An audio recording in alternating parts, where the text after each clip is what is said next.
I don't see the point in being negative in this. Negativity is only going to bring on more negativity. I choose to have a positive outlook and always have hope, and I don't see why you would ever decide not to.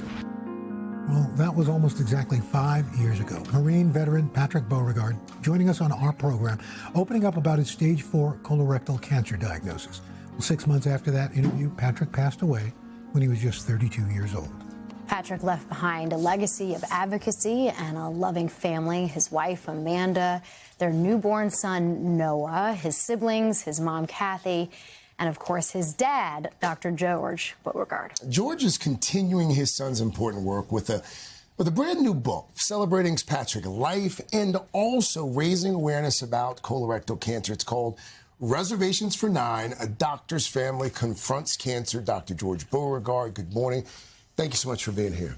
Thank you very much for having me. I remember you reached out a couple of years ago about this idea, and I said to you then, I thought it was fantastic, because you and I are part of this club that no one wants to be in. You lose a loved one to colorectal cancer. My brother died just 3 months after your son. This book it's really unique because it tells the story through your vantage point. You talk to medical professionals, and you also have Patrick's journals as well. What was it like to read his words and his memories from that time in his life? So Patrick really, verbal was how he best expressed himself. So I had previously not seen a lot of his writing, which was a little bit micrographic, at times illegible. But in the printed word on Caring Bridge, you know, it was very well done. And I thought he did a nice job conveying his experience in chronological order. It was a first-person point of view, but I thought he did a very nice job, you know, helping his friends understand, you know, what he was going through. And there were occasional humorous remarks in as well, which surprised me a little bit. You know, it's a story about Patrick, but it's also a story about your own journey. You know, you're adopted at 18 months old. You become a doctor, you start a family, you're dealing with cancer yourself. Talk about how you see the through line there. So, being adopted, I have no knowledge whatsoever of my biological parents' medical history, family history. So that puts me at a bit of a disadvantage, but grew up in a loving family. Always liked science, in particular in school, particularly anatomy and physiology, so I always wanted to be a doctor.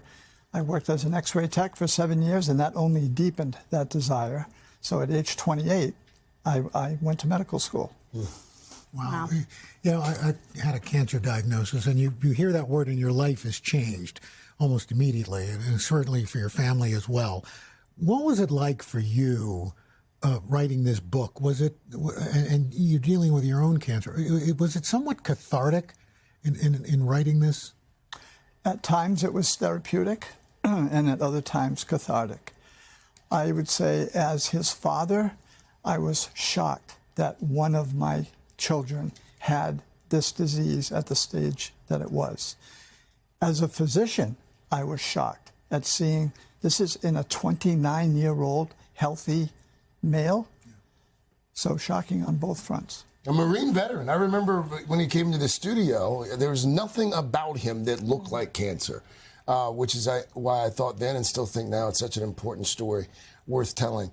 You and I have talked about this. There have been a number of organizations, the American Cancer Society, the Colorectal Cancer Alliance, a number of organizations that have done research about why so many young people are getting this disease at an earlier and earlier age. During the course of your research for this book, when you talk to medical professionals, did you get a sense of why that might be?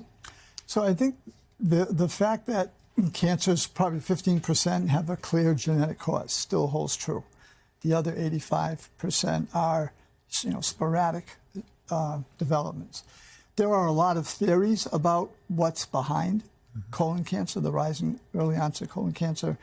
Diet, sedentary lifestyle, the gut microbiome, environmental factors, et cetera, et cetera. So no single source has been identified yet, but there's a number of theories. Well, thank you for letting me write the foreword for the book. And I know that part of the reason you wrote the book is so that families out there will have conversations about their family history and go out and get screened as well. So Well, thank you. Dr. George Beauregard, thank you so much. And the book is called Reservations for 9, and it is out now. Hey, thanks for watching. And don't forget, you can catch the Today Show every morning on NBC or take Today when you're on the go. Just follow the Today podcast on Apple Podcasts, Spotify, or wherever you listen.